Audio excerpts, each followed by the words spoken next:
पैसे द्या नाहीतर जीव देईन. इन्फोसिस फाउंडेशनमध्ये आम्हाला वर्षाला किमान 10,000 पत्रे येतात. ती सर्व पत्रे उघडून वाचावयाची म्हणजे माझ्या सेक्रेटरीला एक महाकर्मकठीण काम असतं. काही पत्रे वाचून डोळे खाडकन उघडतात, तर काही पत्रे विक्षिप्त विनोदी असतात. एक दिवस मला एक पत्र आलं. अगदी आणीबाणीची परिस्थिती सूचित करणारं होतं ते पत्र. ते चांगलं 5 पानी पत्र होतं व एका महिलेनं लिहिलेलं होतं. पहिल्या 2 पानांमध्ये शेअर बाजारात कशी उलथापालथ होत असते त्याचं वर्णन केलेलं होतं. आपण चुकीचा स्टॉक विकत घेण्यात स्वतःचे पैसे कसे घालवले हे तिनं लिहिलेलं होतं. पण तिला खरंखुरं जे काही म्हणायचं होतं ते शेवटच्या काही ओळींमध्ये लिहिलेलं होतं.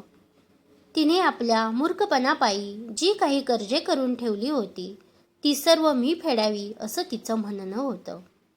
तिनं म्हटलं होतं, तशी रक्कम काही फार मोठी नाही, फक्त 5 कोटी आहेत. ही स्त्री कोण ते मला माहीत नव्हतं. हे असलं काहीतरी लिहिण्याचं तिचं धारिष्ट्य व्हावं याची मला मोठीच गंमत वाटली. मी उत्तर पाठवलं नाही. पुढच्याच आठवड्यात तिच्याकडून आणखी एक पत्र आलं, परत 5 पानांचं. पण आता तिने त्याला आपल्या घरगुती अडचणींचा पाढा वाचला होता व मी तिला मदत करणं कसं अत्यंत गरजेचं आहे तेही लिहिलं होतं. मी जर तिला पैसे पाठवले नाहीत तर तिने आत्महत्या करीन अशी धमकी मला दिली होती व त्या आत्महत्येला अर्थातच मी जबाबदार असणार होते. या असल्या पत्राला उत्तर तरी काय देणार मी अर्थातच काही लिहिलं नाही. 2 आठवड्यानंतर परत तिचं पत्र आलं. त्यात तिने मला पाषाण हृदयी स्त्री म्हटलं होतं. मला माझ्या बांधवांविषयी साधी करुणा, प्रेम, अनुकंपा सुद्धा वाटत नाही. आणि ही अशी व्यक्ती मानवजातीची सेवा करण्याच्या कामाला कशी लागली याचंच तिला आश्चर्य वाटत होतं. ही अशी पत्रे वाचली की मला कुठेतरी दुःख होतं. या पाठीमागचं जे काही तत्वज्ञान आहे ते मला समजू शकत नाही. एखाद्या माणसाने तुम्हाला जर पैसे दिले नाहीत तर एका क्षणात तो माणूस वाईट कसा होतो? नाहीतर तो माणूस अत्यंत थोर असतो. पुष्कळदा नातेवाईक सुद्धा असं वागतात.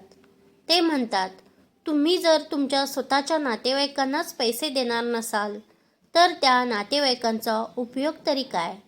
मग तुम्ही दुसऱ्यांना तेवढी कशी काय मदत करता? मदत या शब्दाचा खराखुरा अर्थ फारच थोडे लोक जाणतात. आपण आपल्या देशबांधवांना आणि पर्यायानं देशाला मदत केली पाहिजे हे तर खरंच आहे. पण एखाद्या माणसाची परिस्थिती उत्तम असताना त्याला पैसे देणं म्हणजे मदत नव्हे. दुसरं घर घेण्यासाठी, महागडे दागिने विकत घेण्यासाठी किंवा परदेश प्रवास करण्यासाठी कुणाला पैसे देणं म्हणजे काही मदत नव्हे. जर कुणी झटपट श्रीमंत होण्याच्या आशेने शेअर बाजारात पैसे गुंतवले व त्यात त्याचे नुकसान झाले तर अशा व्यक्तीला इतरांनी मदत काय म्हणून करावी? जी माणसे दुसऱ्याकडून मदतीची अपेक्षा करतात त्यांच्या अंगात काही गुण असले पाहिजेत. जर आपल्याला पैसा मिळविण्याचे इतर सर्वच मार्ग खुंटले असले तरच आपण दुसऱ्यापुढे मदतीचा हात पसरावा आणि तोही काही आजारपण उद्भवले असेल व त्यासाठी मदत हवी असेल किंवा शिक्षणाला मदत हवी असेल तरच. एक गोष्ट लक्षात ठेवायला हवी की हा आपला पैसा नाही. देणगी देणाऱ्या माणसाने काही वेळेला स्वतःची काही सुखे बाजूला सारून आपल्या कुटुंबियांची सुखे बाजूला ठेवून रक्कम उभी केलेली असू शकते. तो पैसा मिळविण्यासाठी अहोरात्र मेहनत केलेली असू शकते.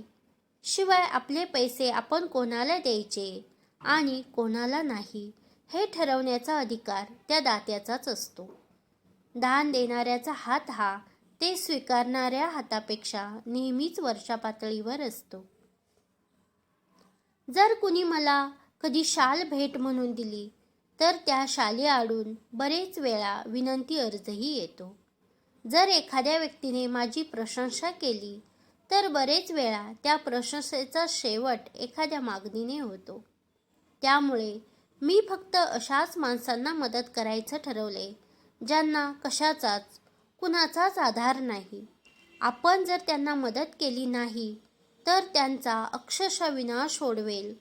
ही अशी माणसं, हीच माझी माणसं, तेच माझे नातेवाईक. मी त्यांच्यासाठी काम करते, मग त्यांची जात, उपजात, लिंग, भाषा किंवा राजकीय निष्ठा कोणतीही असो. जर आमच्यापाशी त्यांना मदत करण्यासाठी पैसे उपलब्ध असतील तर ती आम्ही जरूर करतो. त्या लोकांकडून मी त्या बदल्यात कसली अपेक्षा ठेवत नाही, पुष्पगुच्छाची सुद्धा नाही. त्यांच्या डोळ्यात तरळणारा आनंद हेच माझं पारितोषिक. त्या स्त्रीच्या आत्महत्येची धमकी देणाऱ्या पत्रानंतर मी माझ्या सेक्रेटरीला सांगून ठेवलं आहे, ही असली पत्रे माझ्यापर्यंत पाठवू सुद्धा नकोस. त्याआधीच फाडून फेकून देत जा. त्यामुळेच आजकाल मला कमी पत्रे वाचावी लागतात.